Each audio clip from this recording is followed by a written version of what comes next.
আসসালামু আলাইকুম বন্ধুরা, নতুন একটা ভিডিওতে তোমাদের সবাইকে স্বাগতম। তো এই যে আমাদের এগুলো হচ্ছে টাইগার মুরগির বাচ্চা আর কিছু দেশি মুরগির বাচ্চা ফুটাইছিলাম, সর্বমোট 61টা বাচ্চা ছিল।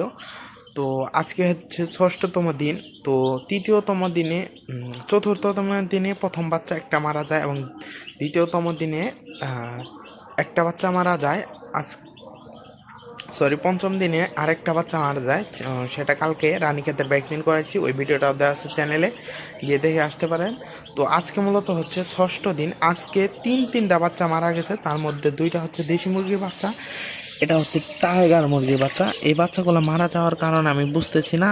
এই যে বাচ্চারা আছে, তো মোটামুটি খাবার আছে, ঠোনায় খাবার আছে, হাত দিয়ে যাবো গেলো, চোখ ঠিকই আছে, দেখা মনে হইতেছে।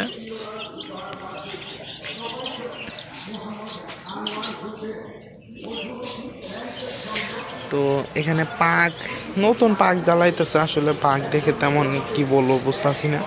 তো এদের পেছনেও কিন্তু সমস্যা নাই কোনো, পেছনে একদম ঠিক আছে। তো বাচ্চাগুলো মরা যাওয়ার কারণ বুঝতেছি না।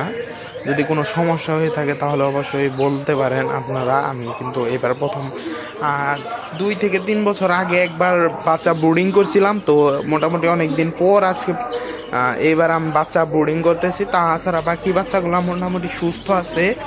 তো 5টা বাচ্চা মারা যাওয়ার কারণে আমি বুঝতেছি না, যদি কেউ জানেন তাহলে অবশ্যই কমেন্ট করতে পারেন কী করতে হবে।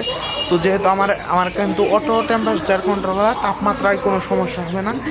এই যে দুই সাইডে দুটা ভাল দেওয়া, টেম্পারেচার কন্ট্রোলটা একটু মাঝখানে জায়গা একটু বড় করে দিয়েছি।